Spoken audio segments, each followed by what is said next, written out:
दुर्गा माता की जय। चलो पूजा संपन्न हुई। अब बताओ कैसी हो तुम दोनों? मैं ठीक हूँ चित्रा, तुम सुनाओ? मैं भी ठीक हूँ बहन। अरे जया क्या हुआ, किस सोच में डूबी हुई हो? कुछ नहीं, बस मन में प्रार्थना कर रही हूँ कि आज तो कोई क्लाइंट आ जाए। बिजली का बिल भरना है, माँ की दवाइयाँ लानी है। बहुत जिम्मेदारियाँ हैं मुझ पर और काम धंधा चौपट हुआ पड़ा है। तुम फिक्र मत करो, दुर्गा माता सब ठीक करेंगी। जब मेरे पति की मौत हुई थी तब मुझे भी लगता था कि मैं कैसे सोनू और मोनू को अकेले पाल पाऊंगी, लेकिन मुझे माता रानी ने ही हिम्मत दी। और देखो आज छोटा मोटा ढाबा चलाकर किसी तरह गुजारा हो ही जाता है। सही बात है, हम भी तो गरीबी की चक्की में पिस रहे थे। माँ की कृपा हुई और देखो आज मेरे पास सरकारी नौकरी है। ये कहानी माँ दुर्गा की इन 3 भक्तों की है, चित्रा, सुधा और जया। तीनों माता की बहुत बड़ी भक्त थी। कुछ भी हो जाए लेकिन तीनों माँ के मंदिर आना नहीं भूलती थी। माता रानी के मंदिर में ही इन तीनों की मुलाकात हुई और फिर दोस्ती भी हो गई। चित्रा एक छोटा सा ढाबा चलाती थी। वो बहुत ही बढ़िया खाना बनाती थी और अपना ढाबा चलाकर अपने परिवार का पेट पालती थी। सुधा की नौकरी जेल में थी।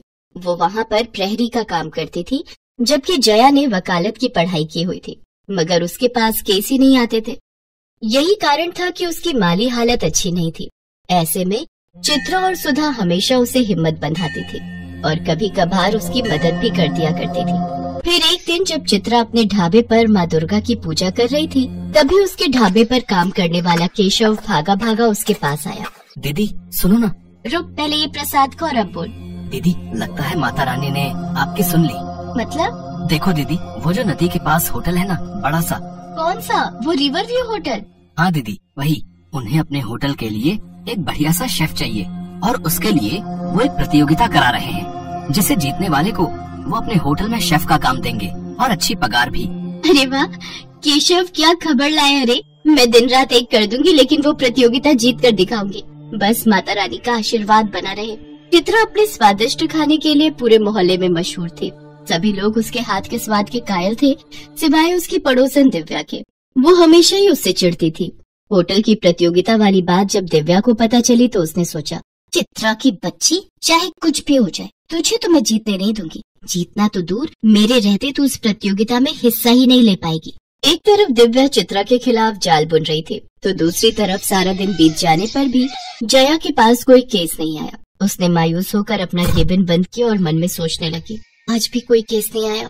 केबिन का किराया भी देना है, माँ की दवाइयाँ भी ले जानी है। कैसे हो पाएगा सब कुछ? हे माँ, कोई तो रास्ता दिखाओ मुझे। जया पैसों की किल्लत से जूझ रही थी, तो वहीं जेल में सुधा भी परेशान थी। नाइट ड्यूटी खत्म करने के बाद सुबह के वक्त वो जेलर के आने का इंतजार कर रही थी। फिर कुछ ही देर बाद, जय हिंद सर।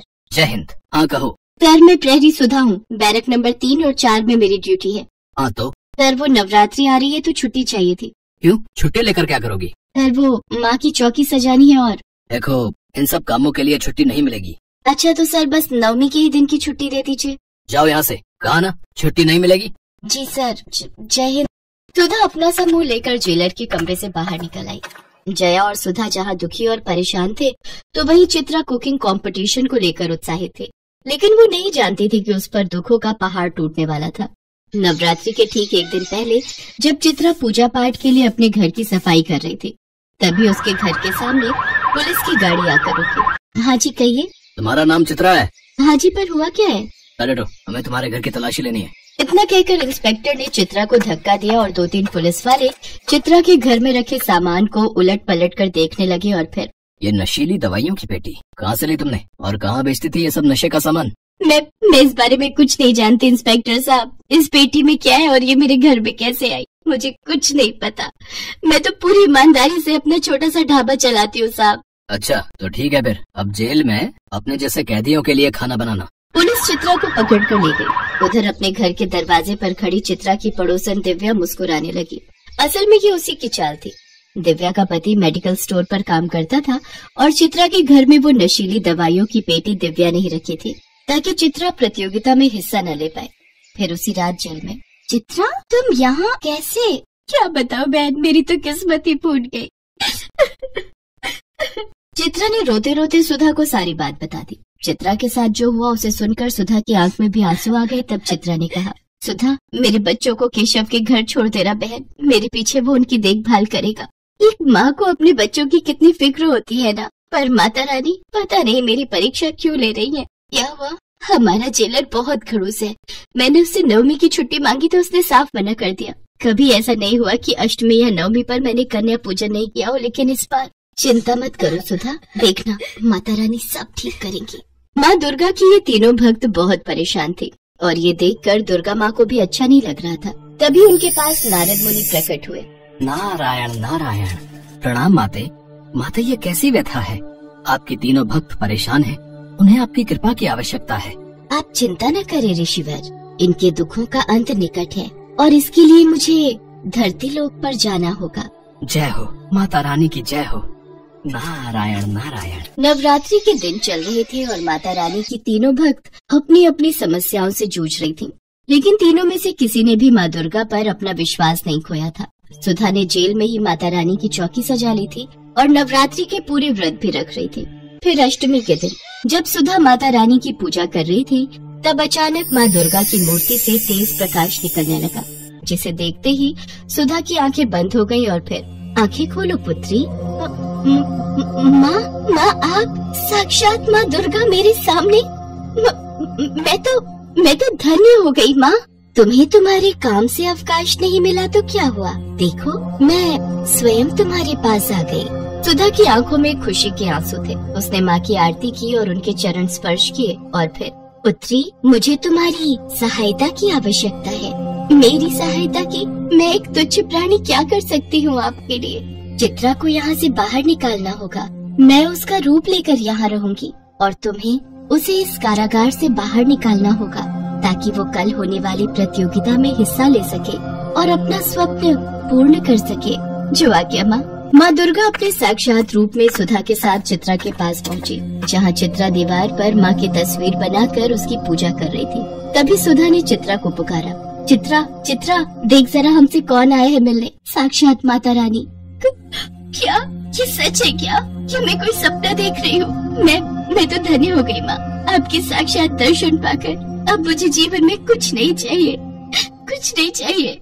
नहीं पुत्री, अभी तो तुम्हें बहुत कुछ करना है। अब मैं तुम्हारे लिए उस प्रतियोगिता में भोजन तो नहीं बना सकती, क्योंकि वो बाकी प्रतिभागियों के साथ सही नहीं होगा। भोजन तो तुम्हें स्वयं ही बनाना होगा, किंतु तुम्हारे स्थान पर यहाँ जरूर रह सकती हूँ, वो भी तुम्हारे ही रूप में। नहीं माँ, भाड़ में गई ऐसी प्रतियोगिता जिसके लिए आपको यहाँ जेल में रहना पड़े। तुम भी तो एक माँ हो ना, और अपने बच्चों के लिए कितने कष्ट सहती हो, तो मैं भी तुम्हारी माँ ही हूँ। चिंता मत करो, कल से ही जया कोर्ट में तुम्हारा केस लड़ेगी। मैं खुद उससे मिलकर आई हूँ, वो तुम्हें अवश्य ही निर्दोष साबित करेगी। इसके बाद दुर्गा माँ ने चित्रा का रूप लिया और उसकी जगह जेल में बैठ गई। फिर चित्रा और सुधा ने उन्हें प्रणाम किया और सुधा ने चुपके से चित्रा को जेल से बाहर निकाल दिया। अगले दिन चित्रा ने प्रतियोगिता में अपने बच्चों के लिए और जया ने कोर्ट में चित्रा के लिए पूरी ताकत लगा दी। चित्रा ने अपने हुनर से प्रतियोगिता जीत ली, तो वहीं जया ने भी चित्रा को कोर्ट से जमानत दिलवा दी। फिर उसी शाम तीनों एक साथ मंदिर पहुँचे, जहाँ कोई नहीं था। उन्होंने माँ दुर्गा को प्रणाम किया और माँ ने अपने साक्षात रूप में फिर से तीनों को दर्शन दिए। माता रानी की जय हो। पता है माँ, आपकी कृपा से चित्रा का केस जीतते ही मेरे पास ढेरों लोग आने लगे हैं। अब मेरे पास कोई कमी नहीं रही। मेरी बच्चियों, तुम सबके दुख भरे दिन दूर हुए। अब ऐसे ही हंसी खुशी से जीवन बिताओ और एक दूसरे की मदद करते रहो। दुर्गा मैया की जय, दुर्गा मैया की जय, दुर्गा मैया की जय।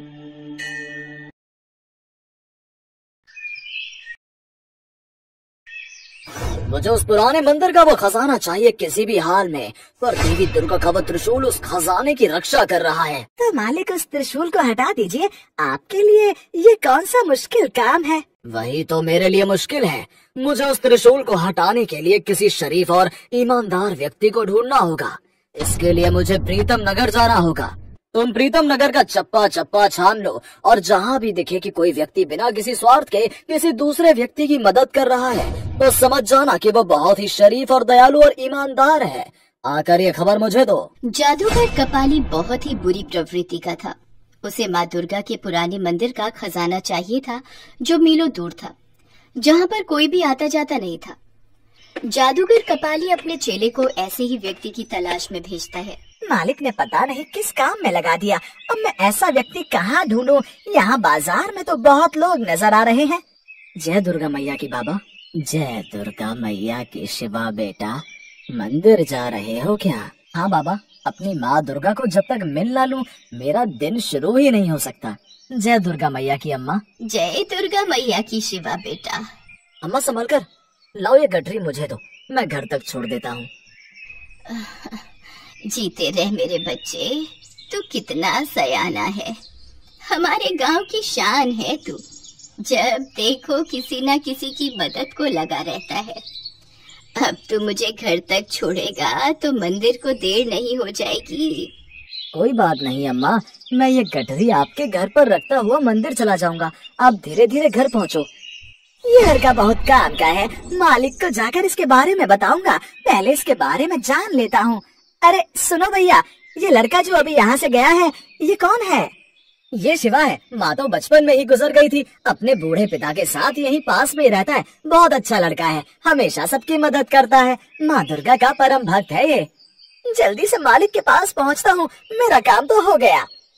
चेला जादूगर कपाली के पास पहुँचता है और उसे शिवा के बारे में सारी खबर देता है। बहुत बढ़िया किया, अब ये शिवा ही मुझे खजाने तक पहुँचाएगा। जादूगर कपाली प्रीतम नगर पहुँचता है और शिवा के घर का पता ढूंढकर उसके घर जाता है। अच्छा, तो अब शिवा के दूर के मामा लगते हैं। बहुत खुशी हुई आपसे मिलकर। मुझे गायत्री ने एक बार जिक्र तो किया था कि उसके एक भाई दूर रहते हैं। तभी तो मैं गायत्री बहन की शादी में पहुंच नहीं पाया था। अब इतनी दूर से आने में कई महीनों गुजर जाते हैं। मैं तो गायत्री बहन से मिलने आया था, पर गायत्री के देहांत के बारे में सुना तो बड़ा दुख हुआ। शिव 4 साल का था तो गायत्री बीमारी से इस दुनिया को छोड़कर चली गई। तब से शिवा को मैं माँ और पिता दोनों बनकर पाल रहा हूँ। अब आप शिवा की कोई चिंता मत करो, मेरा कारोबार दूर तक फैला हुआ है, इसीलिए मैं शिवा को लेने आया हूँ। मेरे साथ व्यापार करेगा तो खूब पैसे कमाएगा। ये तो बहुत अच्छी बात है, अपने मामा के पास रुककर शिवा काम धंधा करेगा तो इससे बड़ी और क्या बात होगी। शिवा भी आ गया। बापू, ये माँ दुर्गा के मंदिर का प्रसाद। ला बेटा दे, इन्हें भी प्रसाद दे बेटा। प्रसाद? कोई नहीं, मैं बाद में ले लूंगा। अभी थोड़ा पान वगैरह ले लूंगा। मैंने आपको पहचाना नहीं, आप कौन है? शिवा बेटा, ये तेरे मामा जी हैं, गायत्री के चचेरे भाई हैं। तुझे अपने साथ लेने आए हैं। इन्हें कारोबार में मदद के लिए किसी अपने की जरूरत थी और इनकी अपनी कोई औलाद नहीं है, इसलिए ये चाहते हैं तो इनका कारोबार संभाल ले। और बापू, मैं आपको अकेला छोड़कर नहीं जा सकता। यहाँ आप मेरे बिना कैसे रहोगे? अरे तू कभी कभी बीच में मुझसे मिलने आ जाया करना, पर ये अच्छा मौका हाथ से मत गवा बेटा। यहाँ भी तो तेरे पास कोई काम नहीं है, वहाँ तुझे बसा बसाया काम मिल जाएगा। आगे फिर गृहस्थी भी तो बनानी है ना। शिवा बेटा, तुम एक बार मेरे साथ चलकर तो देखो, वहाँ तुम्हें बहुत अच्छा लगेगा। मैं तुम्हें अपना बेटा बनाकर रखूंगा। जादूगर कपाली की मीठी मीठी बातों में फंसकर शिवा का पिता उसे भेज देता है। जादूगर कपाली शिवा को जंगलों, पहाड़ों, झरनों के रास्ते घोड़े पर ले जा रहा था। एक घोड़े पर कपाली बैठा था और एक घोड़े पर शिवा। मामा जी, आपकी नगरी तो बहुत दूर है, ये तो काफी बियाबान जंगल के रास्ते हैं। भांजे, बस थोड़ी दूर ही और जाना है, नगरी यहाँ से कुछ कोस की दूरी पर है। अरे याद आया, यहाँ पास में ही माँ दुर्गा का एक बहुत ही सुंदर पुराना मंदिर है और तुम माँ दुर्गा के परम भक्त हो। अगर चाहो तो हम वहाँ दर्शन करके फिर आगे का रास्ता तय कर सकते हैं। माँ दुर्गा का मंदिर? हाँ मामा जी, माँ दुर्गा के मंदिर में तो मैं दर्शन जरूर करूँगा। कहाँ पर है मंदिर? मामा जी, मुझे वहाँ ले चलिए। कपाली शिवा को मंदिर में लेकर जाता है। जय माँ दुर्गा, ये तो बहुत ही विशाल मूर्ति है। मामा जी, काफी पुराना मंदिर दिखाई पड़ता है। और लग रहा है यहाँ पर काफी समय से सफाई भी नहीं हुई है। क्यों ना हम यहाँ की सफाई करके आगे बढ़े? ये विचार तो अति उत्तम है मामा जी। मैं अभी माँ दुर्गा की मूर्ति से सारी धूल हटा देता हूँ। शिवा बेटा, माँ दुर्गा के त्रिशूल को थोड़ा सा उठाकर साफ करो। ठीक है मामा जी। शिवा जैसे ही माँ दुर्गा के त्रिशूल को उठाता है, अचानक से मंदिर हिलने लगता है और बिजली कड़कने लगती है। त्रिशूल के नीचे एक तहखाना था जिसमें से चमकदार रोशनी बाहर आने लगती है। ढेरों अशर्फियां, हीरे, जवाहरात, सोने के सिक्के देख शिवा घबरा जाता है। उसकी आंखें चकाचौंध हो जाती हैं। मामा जी, ये खजाना किसका है, वो भी इतना सारा? शिवा बेटा, लगता है कि माँ दुर्गा के मंदिर का खजाना है। अगर हम इसे यहाँ ही छोड़कर ऐसे चले गए तो चोर डाकू इसे लूट कर ले जाएंगे। हम एक काम करते हैं, इस खजाने को बोरियों में भर लेते हैं और फिर यहाँ से लेकर गरीबों में बांट देंगे। शायद आप ठीक कह रहे हो मामा जी। माँ दुर्गा का आशीर्वाद समझकर हम इस खजाने को ले चलते हैं, गरीबों के काम आ जाएगा। शिवा बेटा, मैं तहखाने में नहीं जा सकता। एक काम करो, तुम बोरियों में भर भर कर खजाना मुझे पकड़ाते रहो, मैं बोरियां घोड़े पर लाद दूंगा। शिवा कपाली की बातों में आ जाता है और वो सारा खजाना बोरों में भरकर कपाली को पकड़ा रहा था। जब शिवा ने सारा खजाना कपाली को दे दिया तो कपाली ने तहखाने का दरवाजा बंद कर दिया। अरे, ये तहखाना बंद कैसे हो गया? मामा जी, मामा जी, कहाँ हो? तहखाने का दरवाजा बंद हो गया है। मैं कोई मामा नहीं हूँ, मैं तो जादूगर कपाली हूँ। मैं तुझे यहाँ जानबूझकर लाया था। अब मेरा काम हो गया, मुझे खजाना मिल गया, मैं यहाँ से जा रहा हूँ। अलविदा। हे दुर्गा माँ, ये मैं कहाँ फंस गया? मेरी मदद करो माँ, ये जादूगर कपाली मुझे यहाँ बंद कर गया है।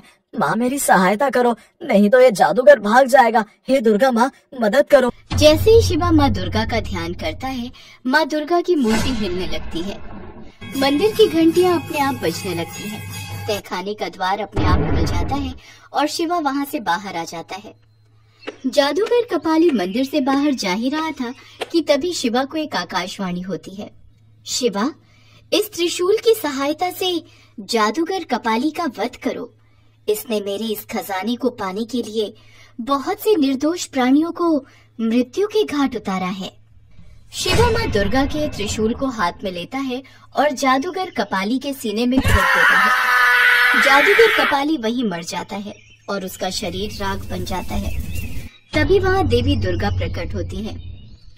शिवा, तुम मेरे परम भक्त हो। आज तुमने अत्याचारी जादूगर कपाली का वध करके मेरे मंदिर के इस खजाने को बचाया है।